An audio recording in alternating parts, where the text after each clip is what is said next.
कल्पना कीजिए, अंधकार से घिरा पूरा ब्रह्मांड, चारों ओर अत्याचार का साम्राज्य, एक ऐसा दैत्य जिसने स्वयं को ईश्वर से भी बड़ा मान लिया हो।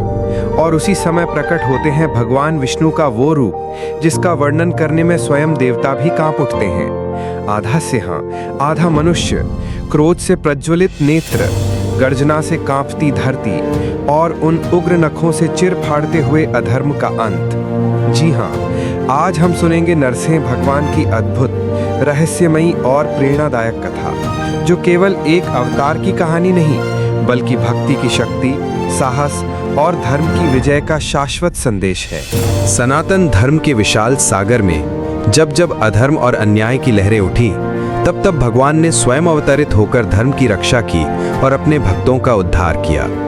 विष्णु के 10 अवतारों में से एक अत्यंत रहस्यमयी और अद्वितीय अवतार है नरसिंह भगवान का।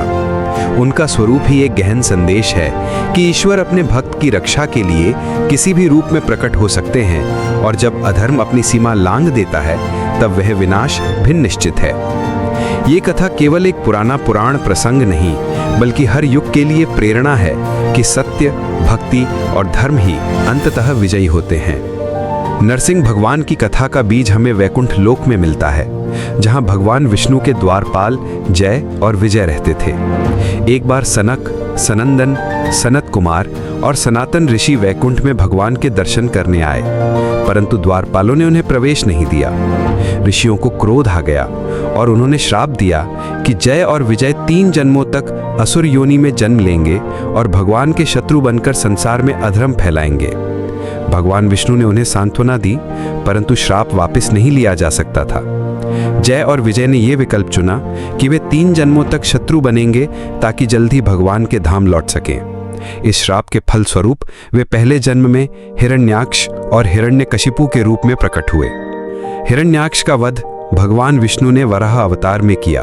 भाई की मृत्यु से क्रोधित होकर हिरण्यकशिपु ने निश्चय किया कि वह इतना सामर्थ्यवान बनेगा कि विष्णु भी उसका कुछ न बिगाड़ सकें। उसने कठोर तपस्या आरंभ की। वर्षों तक उसने जल, अन्न, श्वास तक का त्याग किया।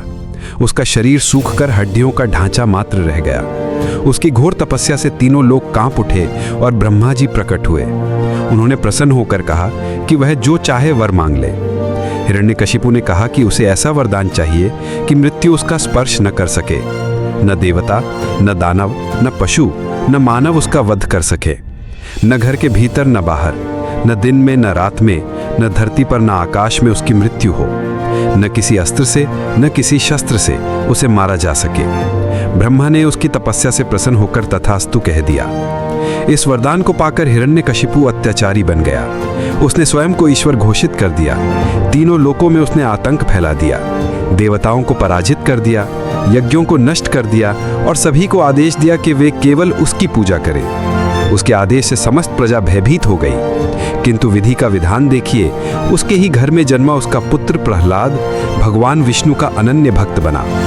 जब प्रहलाद गर्भ में थे, तभी नारद मुनि ने उसकी माता को श्रीहरि की कथाएं सुनाई थीं। उस समय से ही प्रहलाद के हृदय में हरि भक्ति अंकुरित हो गई थी। बाल्यावस्था में ही प्रहलाद इतना स्थिर और गहन भक्त था कि उसे किसी भी शक्ति से डिगाया नहीं जा सकता था। जब उसे गुरुकुल में शिक्षा दी जाने लगी, तब भी वह अपने सहपाठियों को विष्णु भक्ति का उपदेश देने लगा। उसने कहा कि जीवन क्षणभंगुर है और बाल्यावस्था से ही ईश्वर का स्मरण करना चाहिए।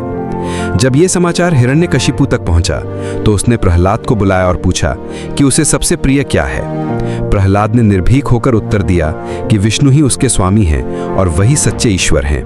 यह सुनकर हिरण्यकशिपु का क्रोध आकाश छूने लगा। उसने प्रहलाद को अनेक यातनाएं दी। कभी उसे हाथियों के पैरों तले कुचलवाना चाहा, कभी सर्पों के गड्ढे में डलवाया, कभी विष पिलाया, कभी पर्वत से गिरवाया, कभी आग में बैठाया, किंतु हर बार भगवान विष्णु ने अपने भक्त की रक्षा की। हिरण्यकशिपु की बहन होलिका के पास एक वरदान था कि अग्नि उसे नहीं जला सकती। उसने सोचा कि वह प्रहलाद को गोद में लेकर अग्नि में बैठेगी और प्रहलाद जल जाएगा। किंतु ईश्वर की लीला देखिए, होलिका जलकर भस्म हो गई और प्रहलाद सुरक्षित बाहर निकल आया। इसी प्रसंग से आज तक हम होलिका दहन का पर्व मनाते हैं, जो असत्य और अहंकार पर सत्य और भक्ति की विजय का प्रतीक है। जब हिरण्यकशिपु बार बार असफल हुआ, तो एक दिन उसने क्रोध में आकर प्रहलाद से पूछा कि अगर उसका विष्णु सर्वव्यापी है, तो क्या वह स्तंभ में भी है। प्रहलाद ने कहा कि हाँ, वह सर्वत्र है। ये सुनकर हिरण्यकशिपु ने अपनी गदा से स्तंभ पर प्रहार किया। तभी गगनभेदी गर्जना हुई, तीनों लोक कांप उठे। स्तंभ चटक कर फट पड़ा और वहां से प्रकट हुए नरसिंह भगवान। उनका स्वरूप अद्भुत था, सिंह का मुख और मानव का शरीर। उनकी आंखें अग्नि की लपटों जैसी प्रज्वलित थीं, उनके नख वज्र की तरह चमक रहे थे। उनका प्रकट होना ही ये सिद्ध कर रहा था कि जब अधर्म सीमा पार करता है तो भगवान स्वयं उसकी मर्यादा तोड़ने के लिए आते हैं। नरसिंह ने हिरण्यकशिपु को पकड़ा और राजसभा की चौखट पर ले जाकर अपनी जंघा पर बिठाया। ये संध्या का समय था, जो न दिन था न रात। ये स्थान न घर के भीतर था न बाहर। उन्होंने अपने नखों से उसे चीर डाला, जो न अस्त्र थे न शस्त्र। इस प्रकार ब्रह्मा के वरदान की हर शर्त पूरी हुई, किंतु हिरण्यकशिपु का अंत भी हो गया। हिरण्यकशिपु के वध के बाद भी नरसिंह भगवान का क्रोध शांत नहीं हुआ। उनकी गर्जना से देवता भयभीत हो गए थे। कोई भी उनके निकट नहीं जा पा रहा था। तब नन्हा प्रहलाद आगे बढ़ा और अपने छोटे से हाथ जोड़कर प्रभु की स्तुति करने लगा। उसकी भक्ति और निस्वार्थ समर्पण देखकर नरसिंह भगवान का हृदय पिघल गया। उन्होंने प्रहलाद को अपनी गोद में उठा लिया और आशीर्वाद दिया कि उसकी कीर्ति युगों युगों तक अमर रहेगी। ये कथा केवल एक असुर के वध की नहीं, बल्कि ये संदेश है कि भक्ति सबसे बड़ी शक्ति है। कोई भी वरदान, कोई भी अहंकार, कोई भी साम्राज्य भक्ति और सत्य को परास्त नहीं कर सकता। नरसिंह भगवान ने यह सिद्ध कर दिया कि ईश्वर के सामने कोई छल, कोई कपट, कोई शक्ति नहीं टिक सकती। नरसिंह भगवान की कथा यहीं समाप्त नहीं होती। उनके अनेक स्वरूप हैं जिन्हें नव नरसिंह कहा जाता है।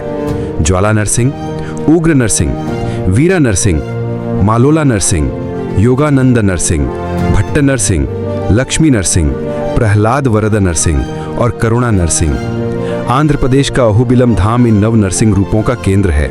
वहाँ के गुफाओं और मंदिरों में आज भी भक्त इन रूपों की आराधना करते हैं। माना जाता है कि इन्हीं गुफाओं में नरसिंह प्रकट हुए थे और हिरण्यकशिपु का वध किया था। सिंहाचलम का नरसिंह मंदिर भी अत्यंत प्रसिद्ध है। यहाँ नरसिंह भगवान का स्वरूप इतना उग्र है कि उसे दिन रात चंदन के लेप से ढककर रखा जाता है और केवल एक दिन चंदन हटाकर उनका असली स्वरूप भक्तों को दिखाया जाता है। कर्नाटक के हम्पी में उग्र नरसिंह की विशाल प्रतिमा भी उनकी अद्भुत लीला का प्रतीक है।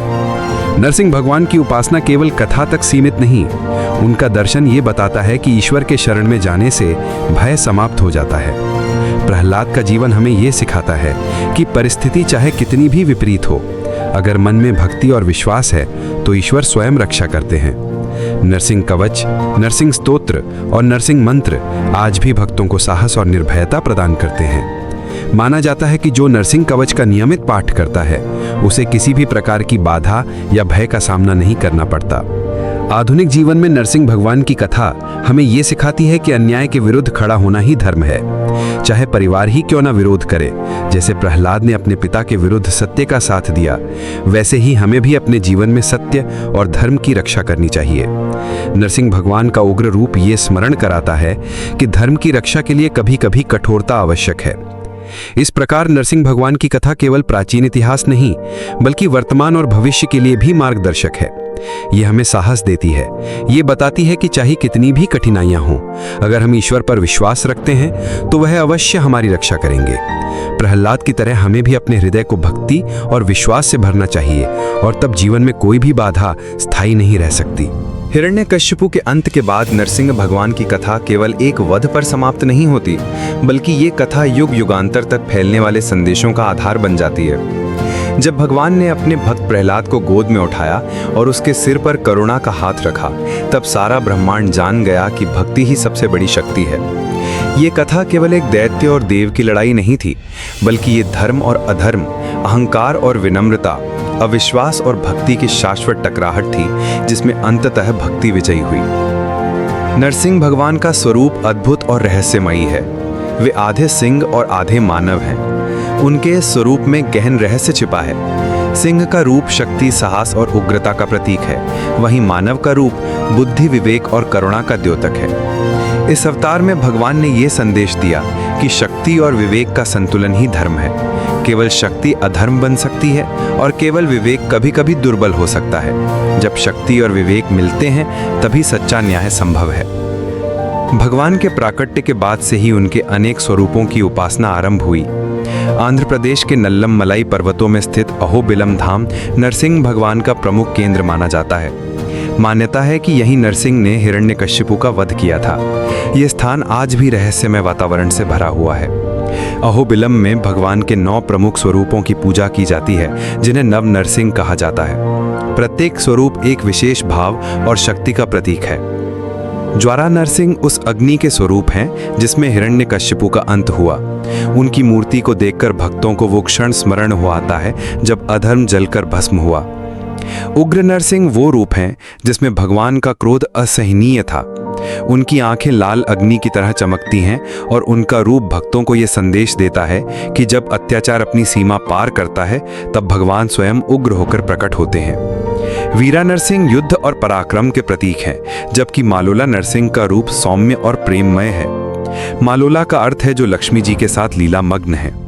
इस रूप में भगवान करुणामय और सहज हैं, भक्तों की रक्षा करते हैं और उन्हें आशीर्वाद देते हैं। योगानंद नरसिंह का रूप साधना और ध्यान का प्रतीक है। ये स्वरूप हमें ये सिखाता है कि ईश्वर का साक्षात्कार ध्यान और एकाग्रता से भी किया जा सकता है। भट्ट नरसिंह का स्वरूप योद्धा के समान है, जो अपने भक्तों की हर प्रकार से रक्षा करते हैं।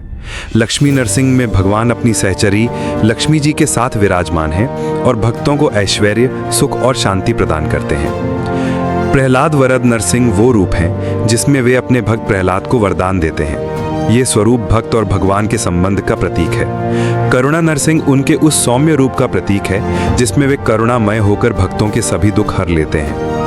इन नव नरसिंह स्वरूपों की पूजा अहोबिलम में आज भी होती है और हर वर्ष हजारों भक्त वहां दर्शन के लिए पहुंचते हैं। वहां की गुफाओं में प्रवेश करते ही एक अद्भुत दिव्यता का अनुभव होता है। ये स्थान इस शक्ति को जीवित रखता है कि भगवान केवल आस्था नहीं बल्कि अनुभव भी हैं। आंध्र प्रदेश का सिंहाचलम मंदिर भी नरसिंह भगवान के प्रसिद्ध धामों में से एक है। यहाँ नरसिंह भगवान की मूर्ति को सदैव चंदन से ढक कर रखा जाता है। केवल अक्षय तृतीया के दिन मूर्ति पर से चंदन हटाया जाता है और भगवान का असली उग्र स्वरूप भक्तों को दर्शन देता है। इस उत्सव को चंदनोत्सव कहा जाता है।